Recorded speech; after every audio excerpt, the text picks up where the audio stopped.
Loop button. Sometime it got clicked. Okay, welcome to Line by Line Bible Studies. We're continuing today in Genesis chapter 7. Chose a selection there from Revelation because the serpent there is, again, recast. And it's clarified in Revelation who we are to regard that old serpent as. Where does, that's the dragon, the serpent, the devil, Satan.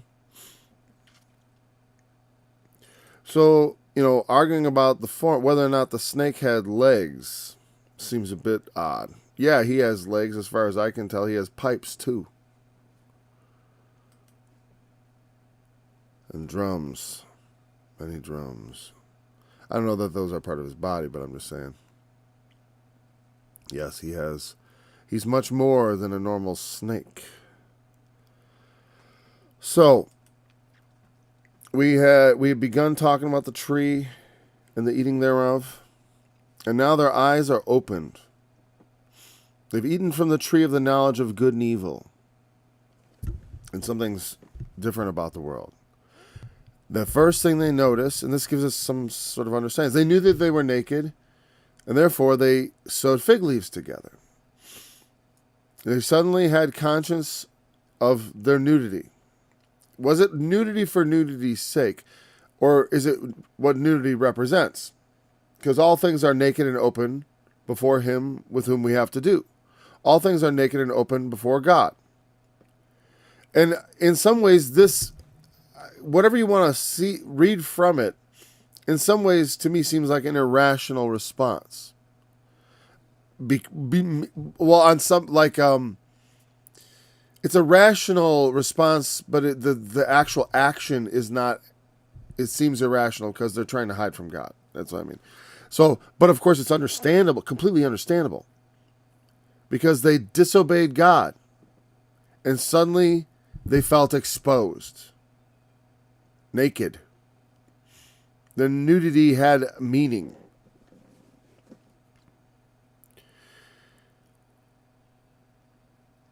They were wide out in the open, could be, because here's the thing, they had eyes, and they knew they could be seen. But prior to that, somehow, they did not. They were experiencing things innocently, though, like I said, culpable for disobedience. Because, like I said, law is not the same as conscience. And God gave them a single commandment. Shouldn't be too hard, but for humanity, it is. Humanity, we are not, I don't know, we're curious. Like I says, we have a tendency to follow our desires. When the woman saw the tree, right? She saw. It was to be desired, to make her wise. How could she not eat it? And here's the thing, like I've often said, God made the tree. And he didn't put, a bad flavor on it and a pungent smell. Perhaps make the tree look ugly, the fruit unpalatable. Perhaps maybe make it look, disgusting. Some things don't. I think, wasn't there something called an ugly fruit or something like that? Because it looked like something that you wouldn't want to eat, but it was not unpalatable at all. But it could have looked undesirable. One, she saw that it was good for food. That's something she recognized. I guess it was something they could recognize. Like, this is edible. It looked good. And boy, it would make her wise. That's all the temptation one needs. I'm saying the Lord sets this up because this is part of God's plan. The man will have his eyes opened. Man will know right from wrong. Though we are not, the question that remains for me, I think, that I don't quite understand is why have it otherwise to begin with? Except perhaps that it sort of models the way we come into the world as children. and also models the way we come to God as children, though we are full-grown human beings. Even though I'm nearly 50, before God, I am but a child. I am not more than an infant in his sight. So I see that, like on some level, like when Jesus said, if they were blind, they had not sinned. There's a certain amount of innocence that comes with every level of ignorance. And every level of knowledge as we approach closer to God. And as we approach knowing what God knows and learning about God, in some ways we become closer to him and more like him. That to know him is part of what we do to draw near to being like him, the Lord himself. And so as you draw near those things, you uncover these things. There's a lot, like God knows all the possibilities. And if we could exist in an innocent state, but if we come closer to God, there's all kinds of temptations that come as you draw near to him. It's like, what creature can truly draw near to God without enduring these temptations? And if he wants to raise up sons to himself, can he do it any other way except putting them through those things to know what God knows? Otherwise, you exist in a state of innocence that is ignorant of all those things that can be. And if you can't understand what can be in the future, how can you create things? How can we truly be like him if we can't see? So on some level, God wants us to see. He gives us blindness and childhood and innocence to shield us somewhat from the natural consequence and from the wrath that would be towards us because we violate everything that is true and right about God.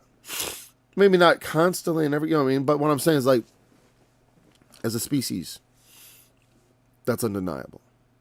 As a whole, we fail. We're not doing so good. And a lot of people, it's like, yeah, I know, we try, because he has shown us what he requires of us. We all know we should do it. We should live justly, love mercy, and walk humbly with God.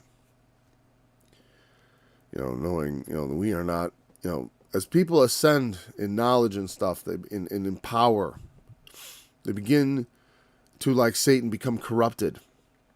And to think themselves like the Most High.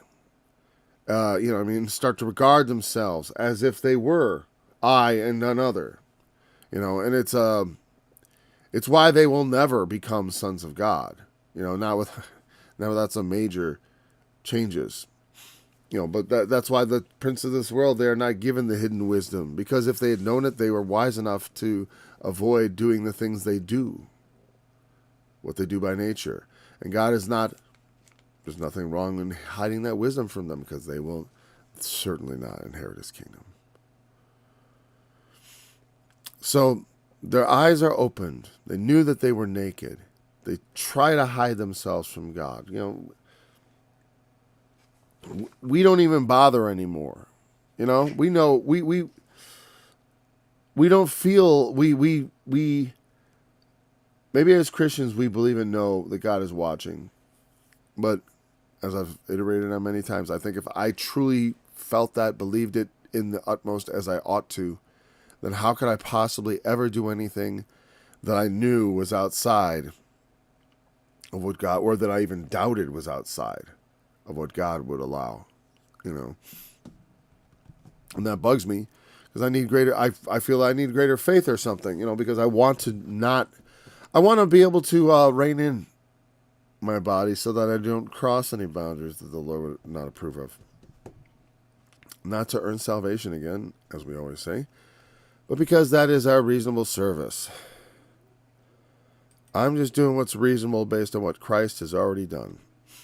And it doesn't seem to me like some grievous big deal. But, sin, men hide themselves from sin. We're living in a weird time when people want to bring all their sins out into the open. That's because they want to sort of burn down their conscience, or they've had their, well, burn down is a good analogy, because the analogy the Apostle Paul used was they have their consciences seared with a hot iron. You may be born with a conscience, but you can have your conscience and other parts of your character, molded throughout your life, and in some ways brought to ruin, as is the case sometimes. And not that people are beyond redemption as long as they live. They can be redeemed. The Lord has power. But very often, men, they have a conscience, but they reject it, as I've talked about when we were in Romans. They reject that image, and they corrupt it, and they make it into another image. And then that corrupt image, because they've denied the true image of God, the true righteous standards, the moral standards of what our conscience truly dictates, they denied that and then set up something else like unto themselves, an image of wickedness and sin to be adored and worshipped. And so then it becomes a celebration. And so then this idea of hiding oneself, that only exists while one is still looking for fellowship with God. Once one abandons that, once one gives himself wholly over to idolatry in the most elementary form, which is almost entirely internal. Because that's where it starts. You set up the idols in your heart first, of like what God is. And, you would think of hiding at that moment. Those of us who still fear God would hide from him. You have to have some fear of God. But if he hides himself from us, because Adam walked in the presence of God and he knew God was around. And then they heard the voice of the Lord God walking in the garden in the cool of the day. I wonder if that's an interesting thing. They heard the voice walking. Now, I wonder, was he humming to himself and, or what? I don't know. It's just curious to me. But they heard his voice. I suppose they may have simply heard him calling out, as he does. And, sometimes I got to remind myself, as we, you don't always necessarily read everything as a sequence. Because what they might have heard is he's saying, Adam, Adam. They may not have understood what he said. That's why I just said they heard the voice. Because they did not, just like when Paul heard the thunder and the voice said, Paul, why do you persecute me? Or Saul, sorry. It wasn't Paul yet. It was Saul. But other people, they heard a rumbling and a thunder. Well, so when they first hear him, he's making noises from far away. And it's an interesting thing that God is sort of like afar off. Adam! It is an odd picture, right? But, like I said, that's why I said, there's no way you can take this story entirely literally. I do think this genuinely represents the origin of man, genuinely represents the origin of our, this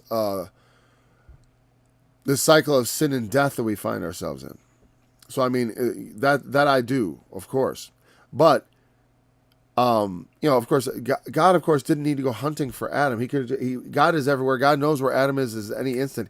The instant Adam put his lips to the fruit, or Eve even, God could have materialized right there and stopped them. Or as soon as the serpent tried to slither into the garden, the Lord could have put a stop to it. I mention this because I want to emphasize that intentionality. Because that's an important aspect of this. Because people a lot of times put up the Garden of Eden as an element of this is about free choice. Well, on some level, yes, because I don't deny the idea of choice and free will. I just deny that is at the apex of creation. At the apex of creation is the Creator. And he transcends things like your free will. Because your free will, from his perspective, is actually just your will. You know what I mean? It's not free at all. It's bound to who you are. And he knows every choice you make before you make it. That's the difference of God and us. For us, that is absolutely out of reach, and so we encounter the world as this series of I've got a choice, or I got to do one or one or the other. And we don't know what we're going to do. But the Lord knows what we're going to do. Trust that. You know what I mean?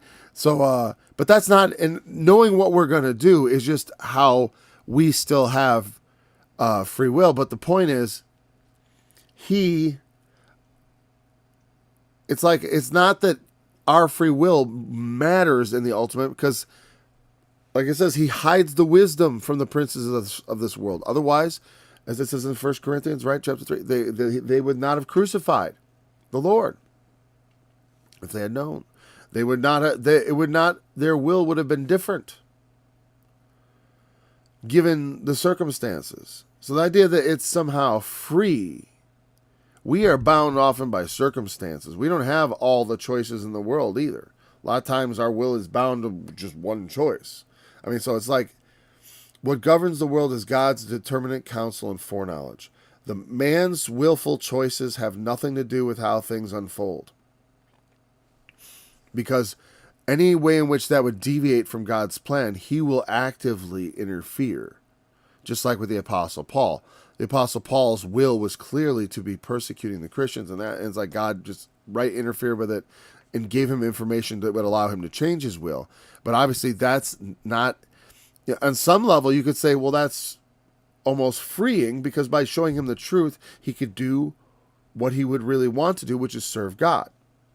But on the other hand, it's funny because I always looked at the Apostle Paul as like, I see a point where you could argue, well, there's an argument even for free will there. But the point is, without God's sovereign decision to interrupt Paul's current, frame of reference, he wouldn't be able to make that choice.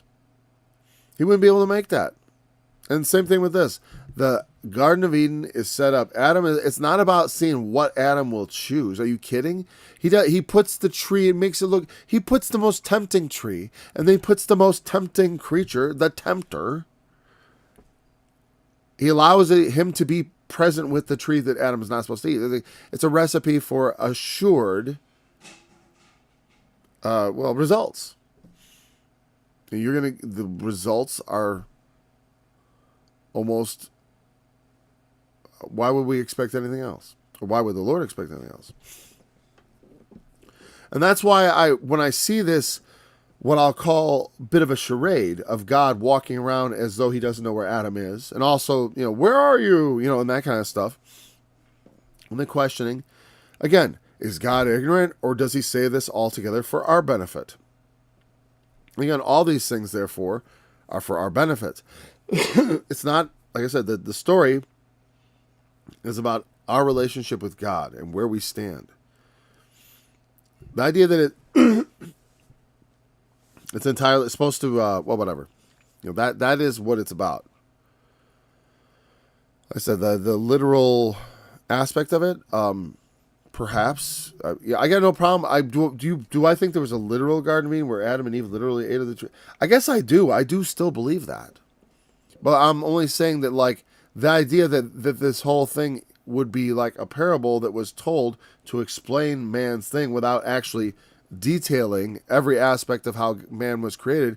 And in fact, if man's creation was more like Genesis 1, and this is some sort of more of a moral tale about what happened to those people, I can accept that. That's all I'm saying. Yes, I believe in the Garden of Eden, but I don't think, I know that I don't have to accept it being a literal historical blow-by-blow, news report here. That's not what this is. I don't think so. But somewhere in between, I definitely think, yeah. Because I'm not on the other side where I would think that I think there is some thing. But again, the idea of God doing this seems a little bit odd to me. Like, in reality. Like in a story, having God saying, where are you? And he does this and he does that. That makes sense. But having God actually walk around being like, where's Adam? It just seems a little much. As far as for it to be literally so. We're talking about the Lord, It seems a little indignified for him to pretend, like play hide and seek, I guess. I mean, I do it with my kids. So, I mean, maybe the Lord is like that, Where are you, Adam? I know you're around here somewhere, because... Like us, he can pretend to not see us. He can pretend to not know where we are. He could even limit himself as he did in the person of Christ, where he became at least limited to the form of a man. You know, he can, just like I don't have to look out the window. I don't suppose the Lord doesn't have to. The Lord could play hide and seek if he wanted to. You know, I think so. I mean, he could genuinely not know where you are if he wanted to. You know, I don't know. But like I said, but that's a bit of a play. He has to play that. He has to kind of become ignorant. You know, it's not entirely true because on some level, every fiber of him knows where everything is in the entire universe. You know what I mean? He can only in a very specific way do that. But we look at the person of Christ and we see that, yes, God is highly versatile in what he is. So Adam responds, I heard your voice in the garden. I was afraid because I was naked, and I hid myself. I was vulnerable. I could see my own vulnerability. I can see your vulnerability. That's why it's the knowledge of good and evil. It's the knowledge of the good you can do and the harm you can do. Of the good something does and the harm it does. You can see both sides of it and weigh it morally and come up with, in your conscience, an approximation of right and wrong. That's what we're able to do. And so Adam looked around, saw his nakedness, realized he'd done something wrong also. You never feel as naked as right when you did something wrong. Like when I got caught stealing as a kid, though I was completely covered in clothes, I felt really naked. I remember I felt exposed, seen. I mean, like, I didn't feel like people were watching, but just that feeling of nakedness comes over you. It's a helpless feeling. You know, it's funny because having clothes and being accustomed to wearing them, we understand this. But like I said, it's more than just being naked because he's in a time when it's not that everyone else is clothed. There's no one else except him and his wife. As far as the Lord, I don't know. Well, perhaps the Lord is clothed upon. He wouldn't be naked. But he's clothed with sort of whatever, light, whatever garments. You know, what his presence is before Adam, we don't know. You know, whether he's walking about in the person of Christ. But it's an interesting thought that he may have encountered God who may not have been naked. Because God in some way is always clothed with majesty and you know, and all that stuff. And honestly, to encounter God naked would be sort of like to see God, as it says, no man who sees God has lived. And truly could man see God naked and open and fully, you know what I mean? Like what I'm saying is like the way we are exposed. Can God even really be that way? No. And so in some ways, Adam could compare himself to God in that sense, so I suppose, like seeing God as being covered. God is being, like I was covered, not naked. So who told you that you were naked? Again, he could know that he was naked. Hey, you're naked.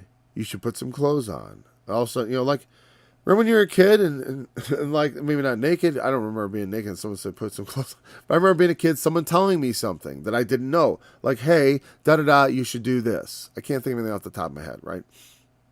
You should brush your teeth. You got spinach in it. You know, it's like, oh, yeah, I should.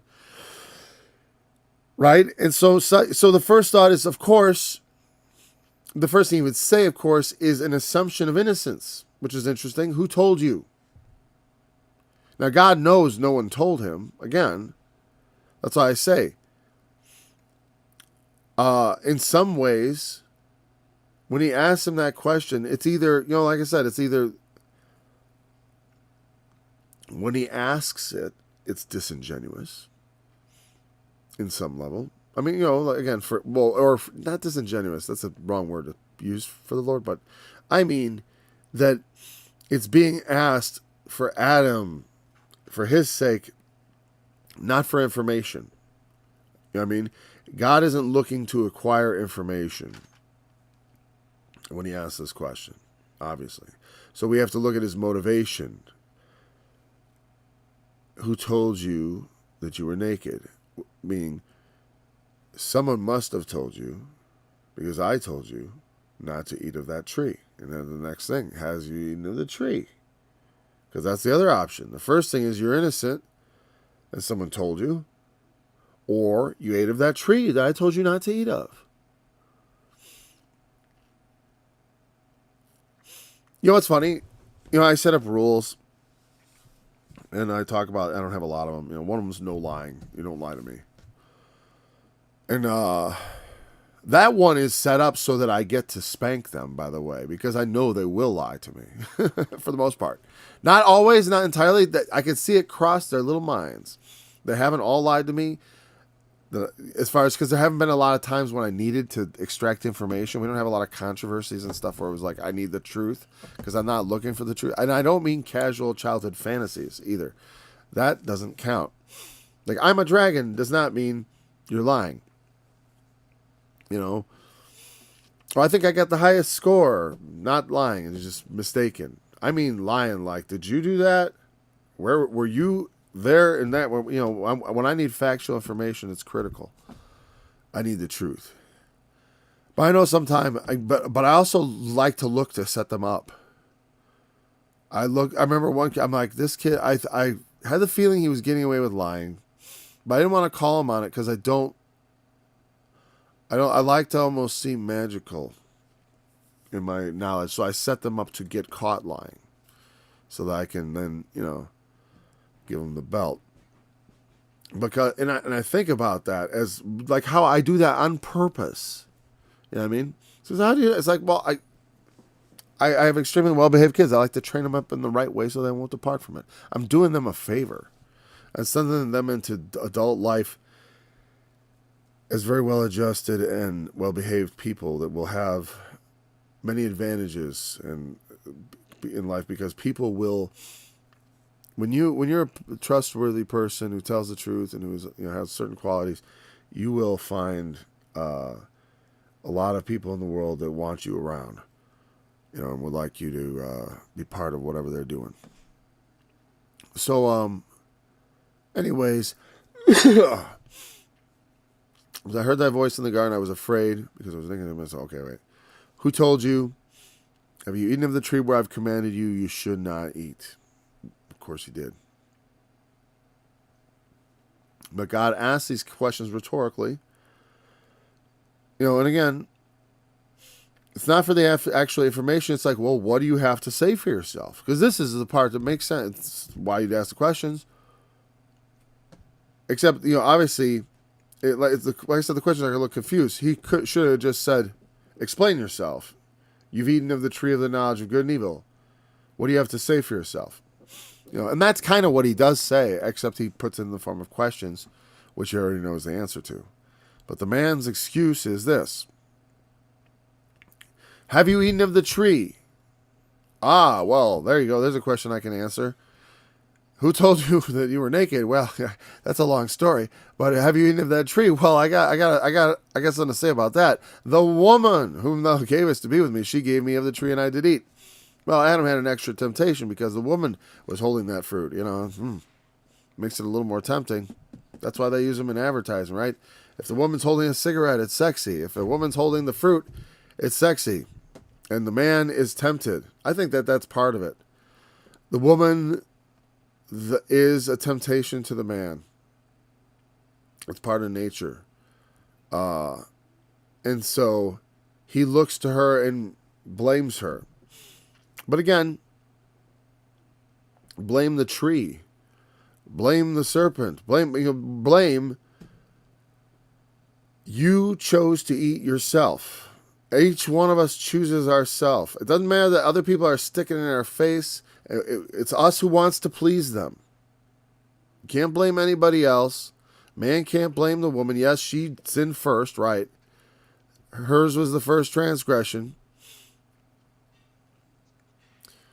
But every man, though, I would say the one thing, the one thing he would have to say for himself is if he didn't know and she just gave it to him.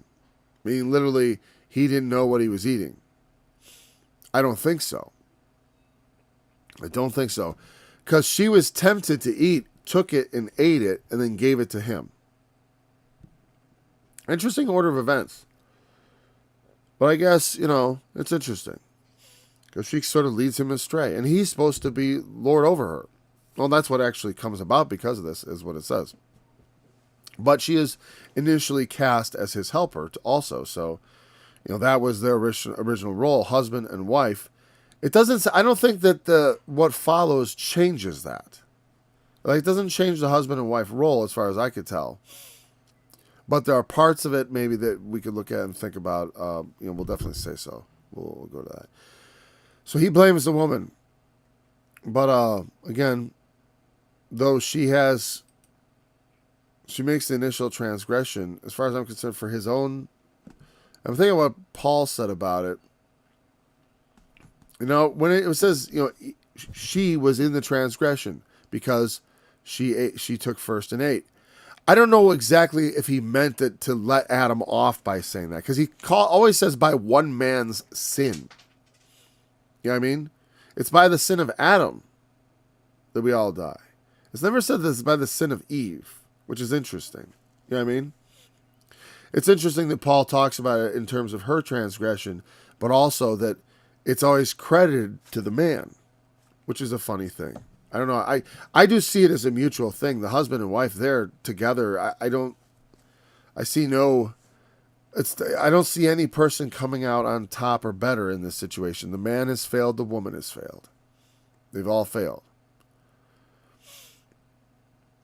And the failure is double in that he does not take responsibility for himself, as far as I'm concerned. I should take responsibility for myself. The woman should not be the one leading me astray. I should put my foot down and be the man, if that's what I desire to be.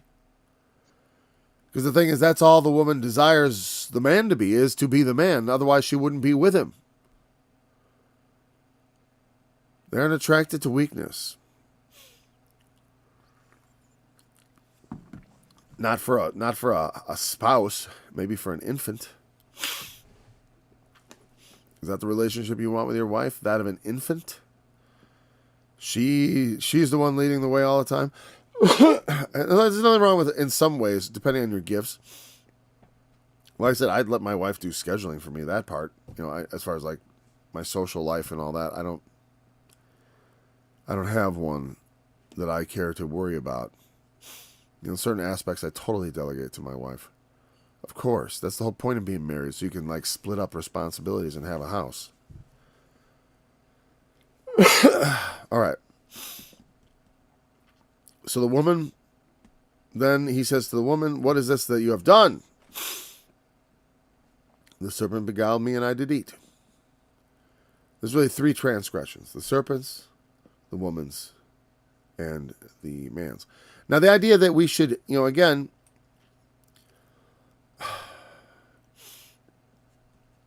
to the people who would read this as some sort of analogy or there's like a hidden, there's all, the reality that it's covering up is actually a sexual intercourse between Satan and Eve. I think it doesn't make sense here. I just don't see, even though you can take some of the words like no, and the idea is a tree of knowledge and all that, right? And the idea of eating being maybe in some, to eat, people say forbidden fruit and they'll talk about adultery. But the problem is the adultery analogy is subsequent to the garden. The garden came first. See, and we talk about adultery as going after forbidden fruit as an analogy for the garden. It's not that going after forbidden fruit is something that was pre-existing as an idea that we could put into the garden that would become a sexual analogy. I don't really see it there. And again, and I think that came to my mind, I guess because with everyone being naked and stuff and the trees and the fruits, and there is a child that's born, but again, it's pretty narratively clear what's going on. See, if I don't know, like I'm willing to believe that that the material reality is somewhat different than what is written here, but not so different, I guess. And also because I think that the passages used to support these ideas, such as like John chapter 8, are grossly misread and actually contradict the serpent seed idea. Just right in there in John 8. In fact, in my teaching the serpent seed, I go into great detail about that.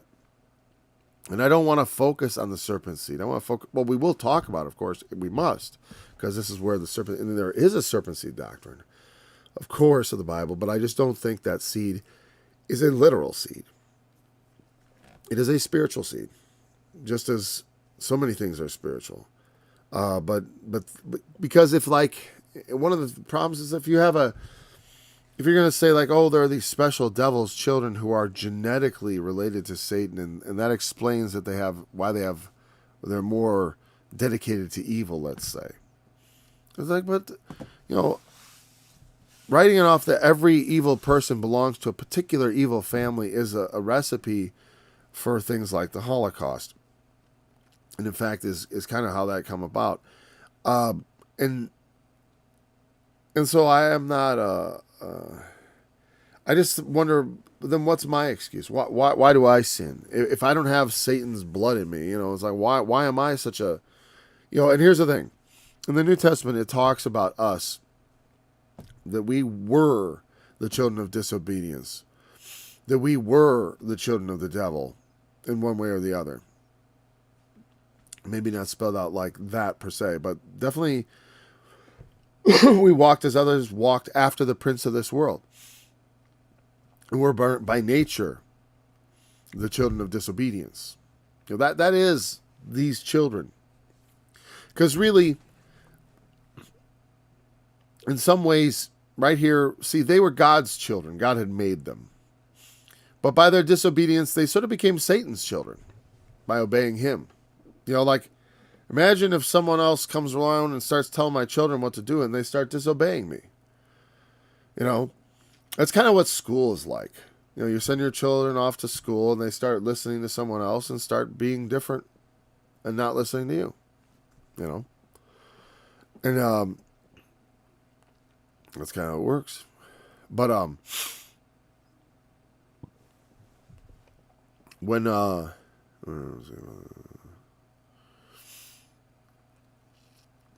the serpent beguiles the woman. That also is in 2 Corinthians chapter 10, right? It says that the be not surprised. I want to get the whole part of it, but I can't. It says, "Not I would not have you be ignorant. No marvel, for Satan himself is disguised as an angel of light. Therefore, it is no marvel if his ministers also be transformed as the ministers of righteousness." But prior to that, what he had said, I would not, from that, I would cut off occasion from them that desire occasion. I should just go there. I'm just going to go there. And I don't know why am I doing this? What am I nuts? That's all right. First Corinthians, I'm sorry. I'm going to go First Corinthians. I just want to see, 2 Corinthians, right? It's actually, isn't it 11? Yeah, would to God you could bear with me in my folly. For I am jealous of you with godly jealousy, for I have espoused you to one husband, that I may present you as a chaste virgin to Christ.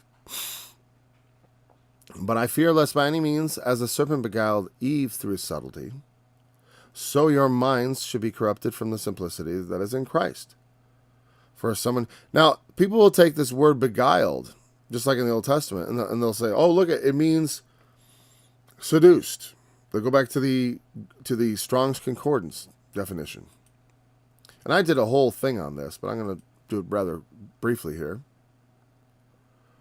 Oh, I don't have that passage open. But the word is exapato, and it means to deceive or seduce. But seduce means to deceive. You understand? Only in modern English have we've taken that word and we've said, okay, that has a very sexual connotation. Seduction does. Or we say that now. But in the past, it was not so. And so it's probably not a good translation of the word in the Greek. Because the word in the Greek, they do have a word for sexual seduction. And also here. Now, while they could use euphemisms and stuff, the point is, how was Eve seduced? Well, the same way Paul doesn't want us to be seduced, in our minds, because that is where the seduction happens. Where do we become the children of God? By the indwelling of the Holy Spirit through our hearts and minds is where we become. We don't outwardly change. We don't become like angels, not until the resurrection. All the transformation is inward. And so also a lot of the disobedience is inward. It's in their minds that they are corrupted. The idea that because it also removes from this story the transgression being what it is, disobedience. And disobedience being a significant transgression. Because then it has to be about this strange other thing. Okay, I'm done talking about that. I just really do not. I'm almost sad I brought it up. Because it just darkens everything. I don't see any point in that. That there's no... Look at, our minds can be corrupted from the simplicity in Christ by all kinds of things. Just like Satan. What did he do? He questioned God. He said, hath God said, you shall not eat of every tree? God doesn't want you to have any fun, huh? That's how he started off. He doesn't start off say, hey, baby, you looking sweet, hot there. Why don't you... Well, never mind, your clothes are off. Do you know you're naked? Huh? Eve, come over here, sweetie. I want to show you something. Come on. It's not what happened. It's not what it says happened. It's not what is implied happened. Not even in the New Testament. It's not even implied. Okay? And it also disrupts all kinds of things. Like, what is salvation even doing? Why? I guess I don't have any. There are children of the devil. That's us. Before we come to God, we are the children of the devil. We've all been sold to him. We are all sold under sin. And who are we sold to? Satan. Because we die, and he has the power of death, and all those who are subject to it are under him. We've been given to him. We're his. At least, in the natural. The natural world, men have been given over to that. Because that's what we gave ourselves to. The serpent beguiled me. What's that word in Hebrew? Just because. I know it's going to be somewhat meaningful to some people. Okay. And me too. To lend... Oh, what? This is weird. Nasha. To lend on interest, to be a creditor. Interest, that also means... the Hebrews are a funny people. Their word for deceive is to be a banker.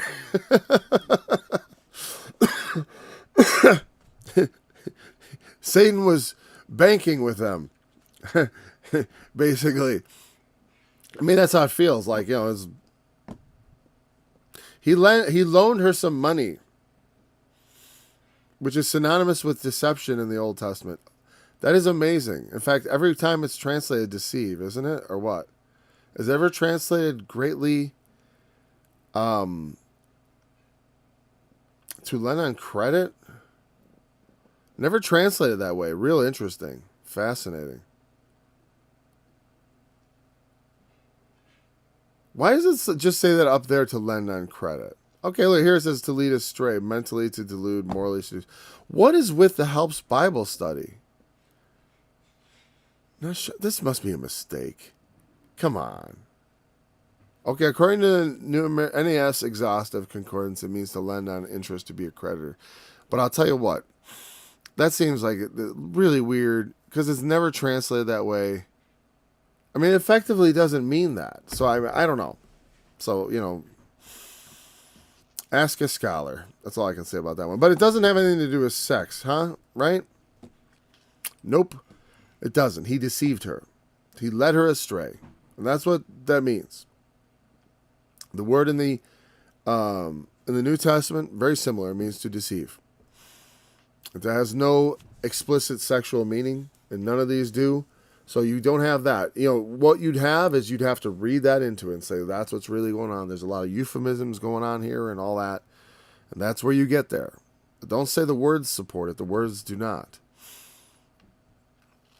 As far as there's no explicit language. The only way you could read that into is through the, knowing and euphemisms and all that. It didn't say that Satan knew Eve. It says Eve ate of the tree of the fruit of the tree of the knowledge of good and evil. And that tree which God had planted. Now God had made Satan, but he had not planted him.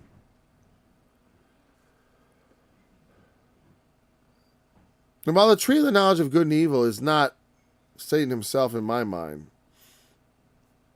it is something he has a great deal of interest in, obviously, because it is what makes, it is one thing that makes you more like God.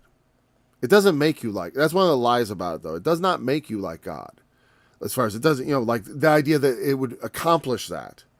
By knowing good and evil, I'm like God.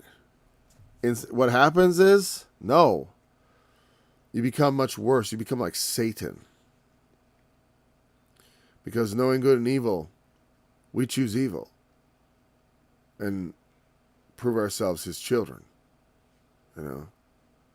We only have hope in Christ through the redemption that's in his blood. That's it.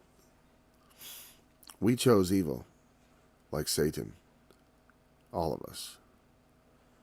So,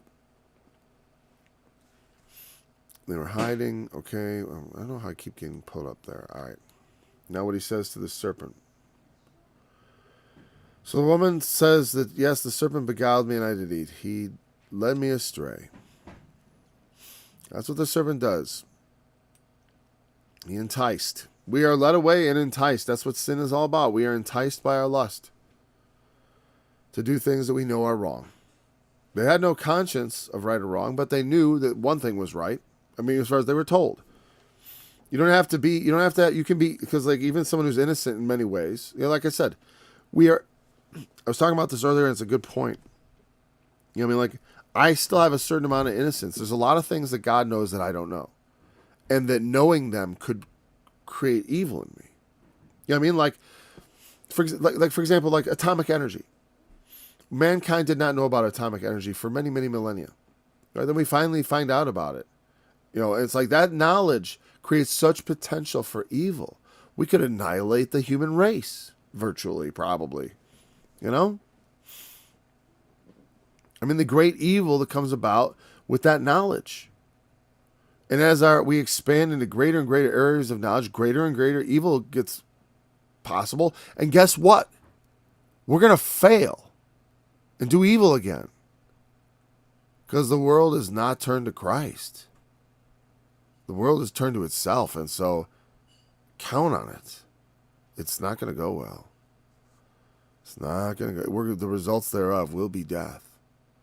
Mankind will lead itself right back into the death hole.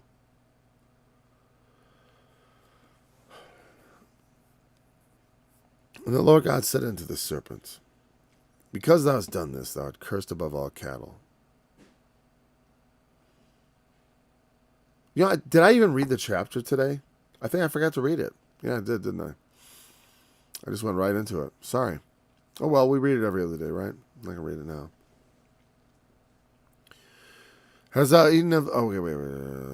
Sorry. So the serpent, because thou hast done this, thou art cursed above all cattle, and every beast of the field. Upon thy belly shalt thou go, and dust shalt thou eat all the days of thy life. Now, I don't think that really the snake itself is designed to go on its belly and doesn't really eat dust. And if it does, it's not a humiliation.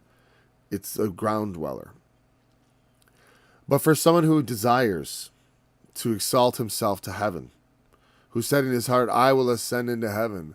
I will exalt my throne above the stars of God. I will be like the Most High. For someone such as that, to go on your belly as a snake and to eat dust is a great humiliation indeed. Because he is not a snake. He is the serpent. And the serpent is not some mere creature. He is not some mere beast. He is the dragon. He does not go on his belly, not willingly, but on his belly he will go, and dust he will eat. And he is cursed above all cattle, above all the beasts of the field, above snakes even, because a snake is not cursed compared to Satan. It even says so. I know so. Why? Because it says in God's kingdom, which He's going to make, a child will put his hand on the hole of the asp, and they will not destroy in all my holy mountain. The snake's going to be there. I mean, again, like I said, don't take that too literally necessarily. I'm just saying, if you want to get literal about it, there you go. Plus, it does imply something about the natural order and stuff. But also the idea that, even with the serpent being bound himself, the idea that there's some special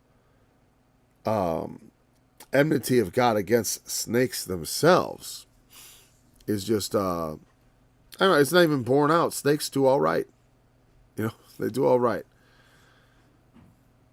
So I don't understand that part. As far as when they always think I know it makes you think of a snake, right? And then they think the snake used to walk around and had wings. They have a lot of weird ideas about what the snake used to be like. Even though the fossil record has snakes going back much farther than they would say. Whatever, the fossil record is subject to interpretation, and there is no exactly, I know that the geological column isn't really anywhere. It's a lot of confusion. Even so, I trust people. I don't trust people, but I distrust. I put an immense amount of distrust on the people who lie to me, who I catch lying to me. That's why I don't like a lot of the young earthism, because there's a lot of dishonesty in it. I mean, you can be an honest young earther, sure, but don't tell me things that aren't true, and doubly don't tell me things you know aren't true. All right. The very important verse here, Genesis 3:15, probably whatever. It's an extremely momentous statement by God here. And I will put enmity between thee and the woman, and between thy seed and her seed. It shall bruise thy head, and thou shalt bruise his heel. The way we understand this now after the revelation of the New Testament and of Christ, the seed of the woman is Christ, and he would bruise the head of the serpent, ultimately crushing the serpent under his heel, so to speak. Is the idea of the metaphor of ultimate destruction and conquering him on our behalf, because he is our enemy chiefly. I will greatly multiply thy sorrow and thy conception. Oh, that's the woman. Wait. Between thy seed and her seed. It shall bruise thy head, thou shalt bruise his heel. He was crucified, and that is where we understand they pierced my hands and my feet, as Psalm 22 says. That is what this is talking about, that Christ, the ultimate one, the one who would ultimately have victory over the serpent, would crush his head, but he would also have that temporary, I won't call it a victory, but perhaps satisfaction of wounding the heel of the woman's seed. Christ was born of woman to be that woman's seed. That's why he called it, and it's part of why he often called himself the Son of Man, because he was remarkably, from his own perspective, a human being. And so had come to life to experience life as a human being. And was born of woman, and therefore the seed of the woman. And the enmity. Enmity, what is that? Let's look at it in Hebrew.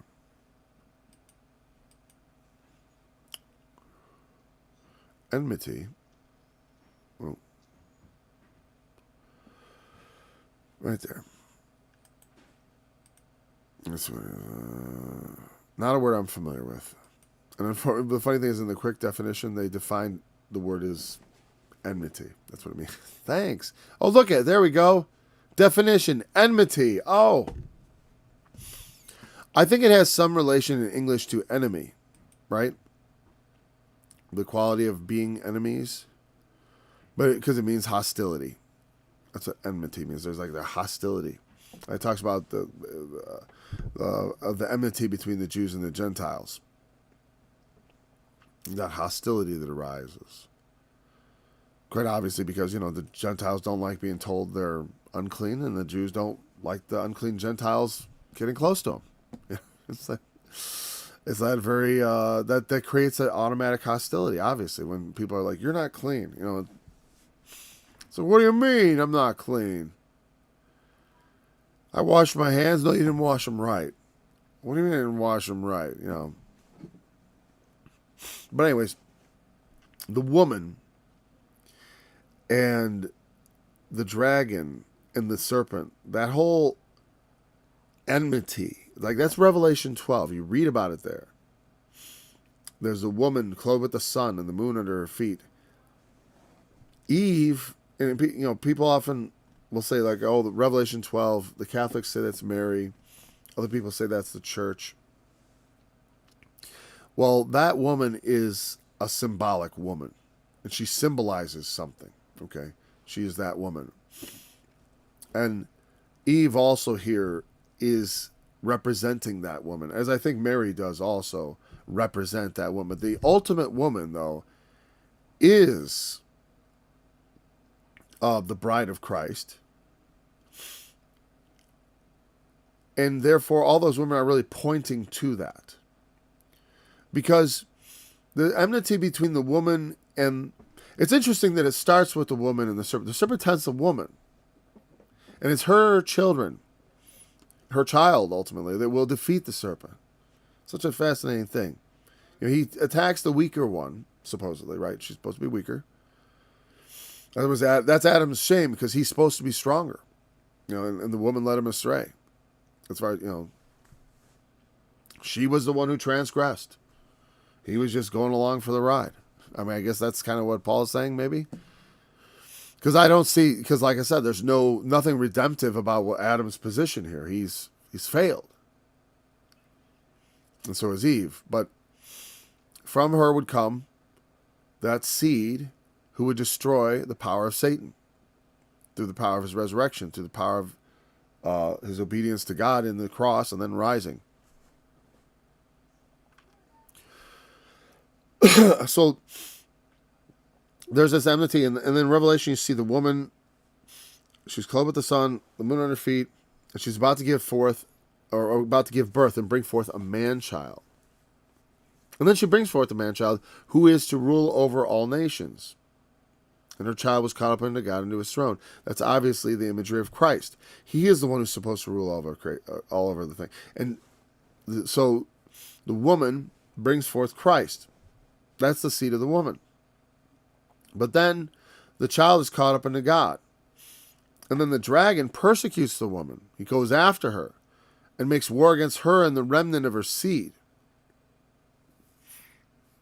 The woman, if the woman is, that bride and symbolizes, all of us in that, well, the seed is us. We are the remnant of her seed. The remnant of the woman, the Christians. Especially if the seed is Christ himself. He is the ultimate seed of the woman, the one that it was pointing to. And therefore, there is in that he goes and he, woe to the inhabitants of the earth and of the sea, for the devil has come down on you. He makes war with the saints and to overcome them. That's why it is not, though we will have help, as it indicates also, right? The earth helped the woman. Even so, the dragon will make war with us and overcome us and kill us.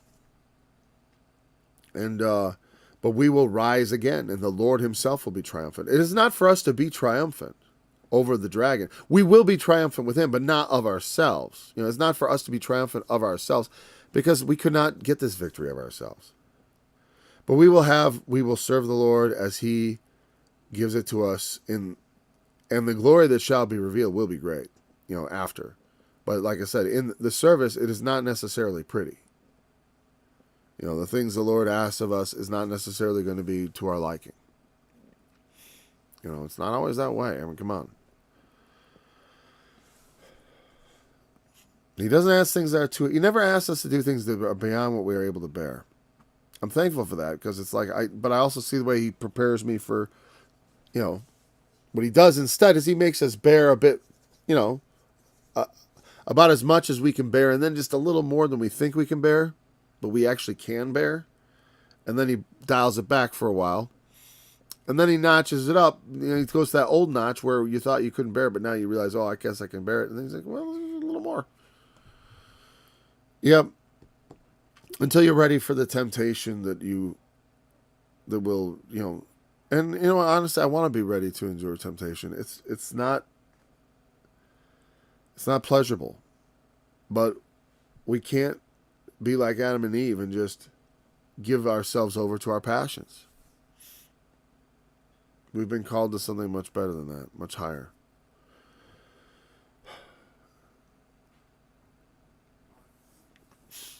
So the seed of the woman, and of course, what do I say about that?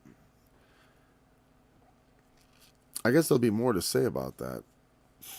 I mean, because that's the story of Genesis, right? It goes from Adam and Eve, and then we follow the family, at least the family names, down to Abraham, Isaac, and Jacob. And Abraham receives this promise, which is related to this. That to make him the father of many nations, that in him would all the nations of the earth be blessed. Because there's no greater blessing that can be brought on the earth than that Satan should crush, than that the Lord should crush Satan under his heel and bring us salvation. And he says, I will greatly multiply thy sorrow to the woman. Well, we're over an hour. We're going to talk about the woman. We'll talk about this verse 16 next time, and we'll try to read through the chapter before we get into it. Okay, there we go. We'll pick it up at verse 16 next time. Thanks for joining me. I look forward to being back in tomorrow. Lost my music. All right, whatever. Here we go.